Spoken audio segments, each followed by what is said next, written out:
Hello my dear children, once again welcome to our physics class. Hope you all are fine over there.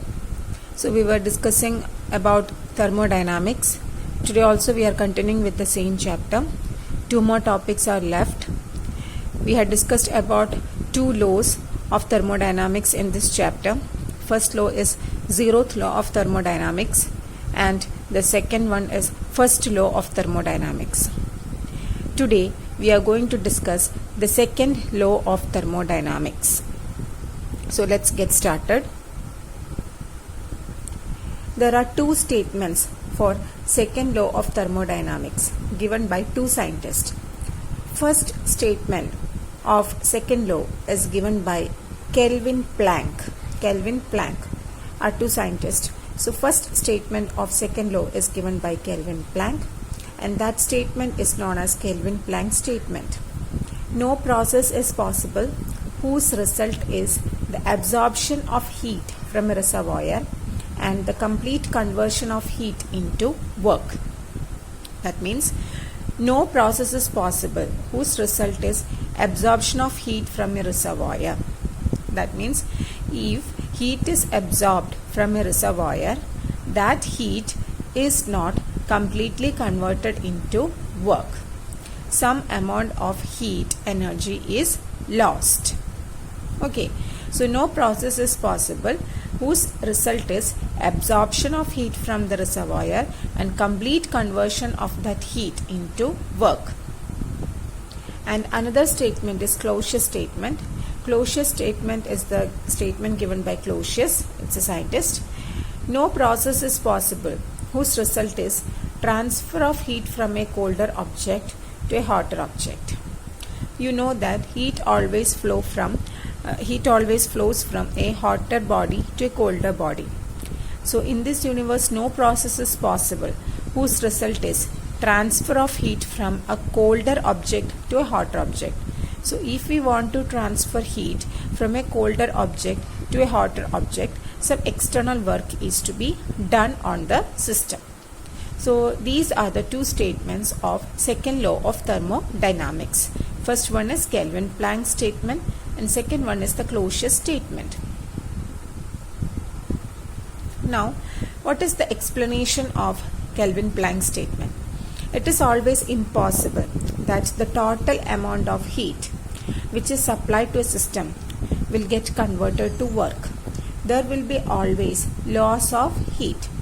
Complete conversion of heat into work is not possible. An explanation of Clausius statement. Transfer of heat from colder body to hotter body won't take place until some external work is done on the system. Reversible and irreversible process. So we had already discussed about two important processes in thermodynamics, that is the adiabatic process and isothermal process. Today we are going to discuss two more processes, that is reversible and irreversible process. It's not a thermodynamic process, and these are the different types of process that we can see in universe. Reversible process. A thermodynamic process is reversible if the process can be turned back such that system and surroundings return to their original states with no other change anywhere else in the universe. This means in the reversible process, if a process starts from initial state, then it goes to final state, and then it can be reversed back from final to initial state. Example, isothermal expansion and compression, electrolysis, etc. So if it is possible to bring back a system to its original state, or if it is possible to bring back the system and surrounding back to the original state with no other change anywhere else in the universe, then such process is said to be a reversible process. A process is reversible if it is quasi-static. We had already discussed about quasi-static process. In quasi-static process, the system and surroundings changes its state very slowly, so that every time the system will be in equilibrium with the surroundings. So if it is a quasi-static process, it is reversible. If there is no any dissipative forces, there is no heat loss or there is no friction, that is the dissipative forces, then that process will be reversible.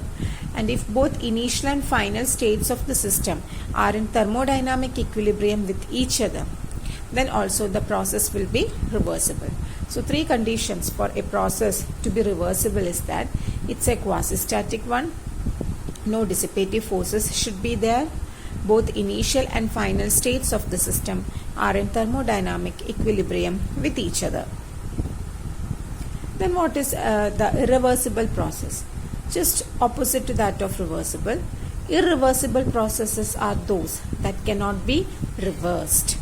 2 causes which give rise to irreversible process is that irreversible process takes place at a very fast rate.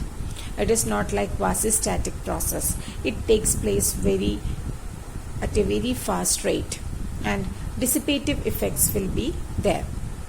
Example, plastic deformation. Once the plastic gets deformed, it cannot brought back to its original shape. Combustion, diffusion. Diffusion is the movement of particles from higher concentration region to lower concentration region. So it cannot be reversed. Falling of water from a hill, it cannot be reversed. Okay, water always flows down from a hill. It cannot flow up to the hill, towards the hill. Okay, so all these are irreversible process. So almost all processes occurring in nature can be considered as irreversible process. So with this, I am concluding my chapter. So this thermodynamics chapter is over, and we will start with a new chapter in the next session. Notes of the topic and YouTube video have been uploaded. Just go through it. We will meet in the next session. Till then, take care all of you. Stay home, stay safe. Thank you.